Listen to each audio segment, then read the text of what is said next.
Shabbat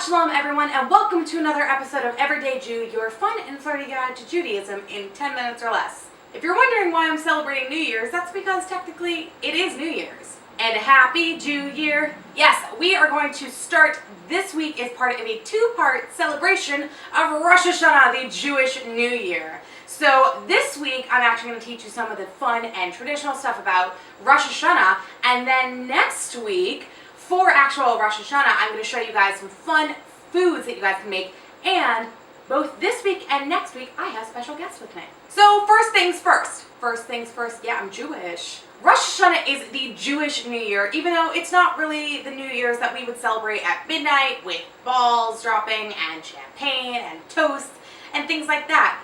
But it does have a similarity to the calendar New Year that we have, in the fact that it is a chance for a new start. Which is why on Rosh Hashanah you'll actually hear a lot of people say the words Shana Tova, which means Happy New Year, or what it really means is to a sweet and prosperous new year. Which is why during Rosh Hashanah, apples and honey are a very big thing. Now on both Rosh Hashanah and Yom Kippur, which will be happening in a couple of weeks, they are two of the holiest days of the year in the Jewish calendar. And on both days, you're actually not supposed to work. And on Rosh Hashanah, you're supposed to wash yourself of your sins, usually by going to a river and throwing the things that are in your pocket into the river. I'm not going to do that, but I am probably going to do a purge of some clothing and what's in my refrigerator to start off with a new year, or at least a new week. Now another thing that's really cool about Rosh Hashanah is that when you go to temple, they do something really special that only happens on Rosh Hashanah, Yom Kippur, and I believe that's it. And that's blowing the shofar. When you blow the shofar, there's actually 4 different ways that people will call out, or 4 different types of tones that the shofar will blow. Siri, what are the types of way you blow the shofar? Is that what you think? Obviously, Siri doesn't know. So we're going to actually ask our very special guest. From Florida, I actually have my dad here on Everyday Jew. So my dad is actually a member of a temple down in Florida, and he's going to be really awesome for us today and show us the 4 different types of tones you'll hear at temple when the shofar is blown during Rosh Hashanah and Yom Kippur. Hey Dad, let's show him Tekiah! Now Tekiah is a single note that actually ends on a higher ending note. Hey Dad, let's show him the second type of note. Hey Dad, Shivarim! Actually 3 separated short sounds put together. The next thing is actually called teruah, and teruah is 13 short blasts done right after each other. So let's do that one. Hey Dad, teruah!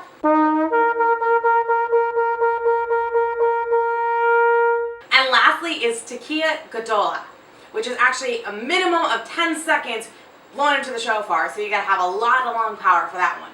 So let's see how my dad does. Hey Dad, Tekiah Gadola!